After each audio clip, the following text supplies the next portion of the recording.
Alright, so today I am going to do another planner flip through with you, and this time I have got the passion planners for you. So I've got two of them. One is dated, one is not dated. I think those are the main differences. I ordered these actually a while back now, so I can't remember exactly. I just realized it's starting to dent because of the thing. I saw these online last year in 2016.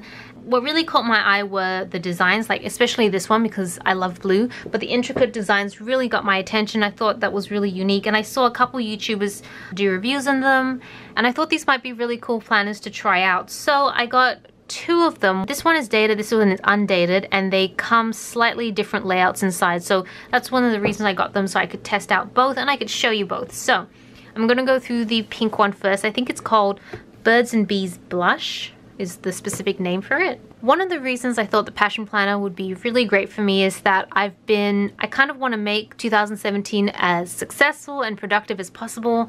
And from what I can tell, from what I've read, from what I've seen online, I feel like passion planners really focus in on that. The whole idea, it is supposed to keep you focused, stay positive, be really great at tracking your time, seeing the big picture, decluttering, all that sort of stuff. When you see the flip through, you're going to see that there's a lot of sections to try and get you to really be focused and reach your passions, I suppose. Anyways, I'm going to step right through.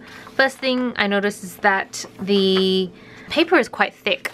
So that's good. I guess if you wanted to put stickers in it, you could. So it has some instructions here on how you can use it, how to customize it best for your needs. So that's something that you could definitely read through, and a bit of a backstory as well, how it's set up. What I really like is particularly this and how the planner has been set up. So it's supposed to really focus in on your goals and try and really nail them. So you've got monthly layouts, weekly layouts, reflection pages, and then some like note pages and stuff like that. So it isn't just about keeping organized, but it's about reaching your goals. So it kind of comes from a different angle than other planners from what I can tell. And then it just kind of gives you like a passion roadmap that you could follow, and some other ideas, some brainstorms, how people sketch these things out. I think they call these mind maps. I don't personally use them. I see them quite a bit at work when we try and do some brainstorming, but personally for me, I haven't found the need to use these just yet. Okay, so you've got your yearly view, US holidays, because this is an American planner, so that is pretty irrelevant for an Australian, but it's worth seeing. Okay, so you've got your first monthly view. Here you've got this month to focus on personal and for work, people to see, places to go, not to do list, I guess things not to do. Then you've got a column for personal projects and then work projects. So these are, you can list your top priorities here and then some lower priorities here. Hopefully you guys can see. I might just, there you go, just a little bit in. I don't know if that makes a difference at all, but yeah, there you go. You can see quite clearly they want you to prioritize what your top projects are and what the less important projects are, both personal and work. And that's something that does really appeal to me, because to me, all like my Etsy, my blogging, YouTube, all that stuff falls more into personal projects, and then I have my day job which would fall into here. So I like the idea that I could track both in the same planner. Then you break it down, create a mind map for this month's game changer. So you could do your little sketch there. And then this is your weekly layout. So the other thing I really liked about this is that the times start at 6 AM, which is perfect because I often have to wake up that early, if not earlier. And then you've got it broken down to half-hour intervals all the way to 10:30. Now I wish it was a little later than 10:30 because I go to sleep sometimes at 1 or so. So I still have a lot more to do.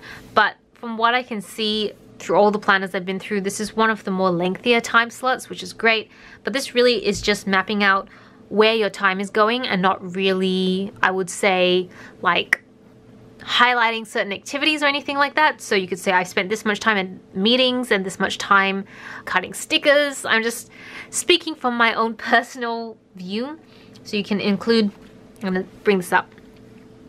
So you've got your week's focus, you've got today's focus, and good things that happen. I suppose kind of like gratitude journaling, which from what I can tell, I don't personally do any gratitude journaling. I would like to. I just haven't really gotten into that mindset yet, but I definitely think it's a great way to stay positive. And I love that I think every week has a different quote. Yeah, I'm just looking.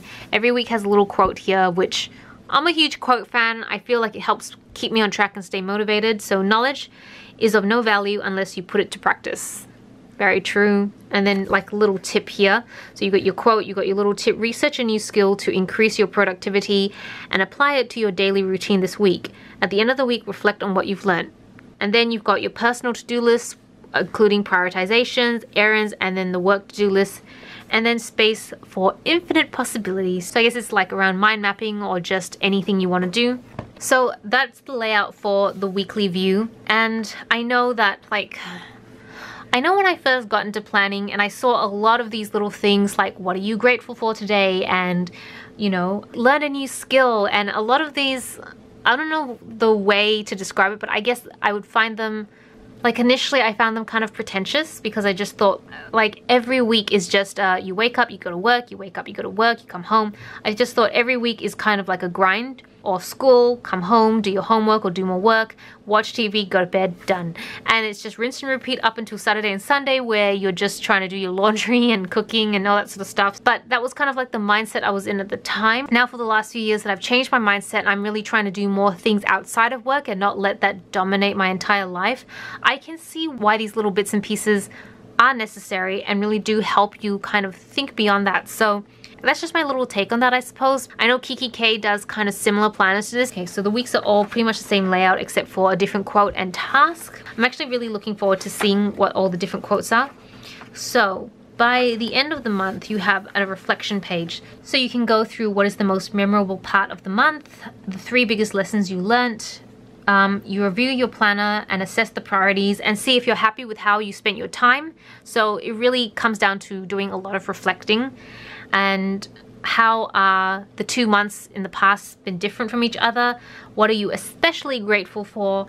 And then 3 things you can improve in the coming months. And then you've got some checklists like end of month hygiene, and then overall how do you feel about this past month. So it really is heavily evaluating how you spend your time and that sort of thing. So I guess this is great for someone who maybe a lot of your time disappears and you don't know where it goes, and you really want to start tracking that sort of stuff and really evaluating where your time goes. This kind of would work really well. I'm not sure I'd be as diligent to keep it up each month. I'm not sure. I'm willing to try, especially in the non-dated one. So then you got February, and yeah, it's just the same thing over every month. Yep, same questions. Cool. So I'm just gonna flip to the back of the planner and see if there's any notes or anything special. So you come to December. You've got your reflection page. Okay, and then you've got your end of year reflection. Oops. About how you feel for the past year. Basically the same questions, but for the entire year. Then you've got quite a few blank pages here and some grid pages. So great for taking notes. And, oh, I just noticed this. You get this little pocket at the back, which is kind of like a nice satiny fabric, but the whole thing is pretty flimsy, to be honest. Okay, so that's the dated version, and I'm gonna go through the non-dated version, which is this one, and I'm curious to see if it's any different. This is probably the one I'm going to use. I am not sure. I'm thinking of potentially giving this away. I mean, I feel like Violet would really like this, but I don't know whether she is really into that sort of planning, so we'll see, but she would love the color at least. It is totally her. So this one is called Paradise Blue. I love this. Got lots of iconic, oh my goodness, you have a little kitty cat. So cute. Sorry, I'm just a sucker for cats. But I like this cover because firstly, it's got that Tiffany blue feel to it, and it's got lots of travel related icons. Yeah, it's just the front. So yeah, it really appealed to me. Oh, wow, stickers. It's got that number here again, so 3,006 out of 15,000 planners. So I guess it's supposed to be limited edition. Okay, so you've got the same roadmap, the same planning, everything, except now you have 4 years. I guess because it's undated, it could be any one of those years. And it seems to be pretty much the same, except just not dated. Ah, okay. Gotcha. Alright, so you focus just on the month initially, and then right after that you've got your monthly reflection. So it is just a month view, then your monthly reflection, and that will go on for, I assume, 12 months. Yep, 12 months until you hit the days. Okay, so you've got your monthly reflection, and then you hit your first day. Yeah, structurally, this looks exactly like the previous one, except the quote is different. I'm pretty sure there's a lot of crossover with the quoting and maybe they're just in different times so you don't see them all. But this is every new beginning comes from some other beginning's end. Set aside 30 minutes to write down all the projects that you've completed in the past year. For each project, write one thing you've learned from that experience. Ready, set, go. Okay, cool, different. All these weeks are like literally back to back, so there's no separation. Oh, no, I'm wrong. I just saw something.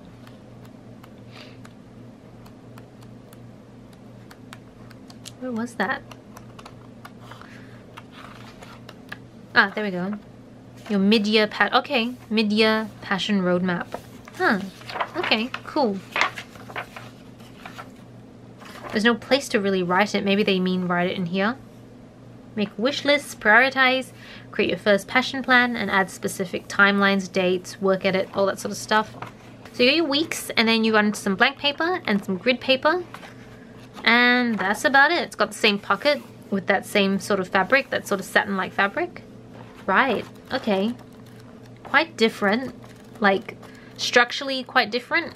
I'm not really sure which I prefer yet. I think I need to actually start using it to kind of see what would appeal to me more. But I almost think I prefer this one because I like having all the months together.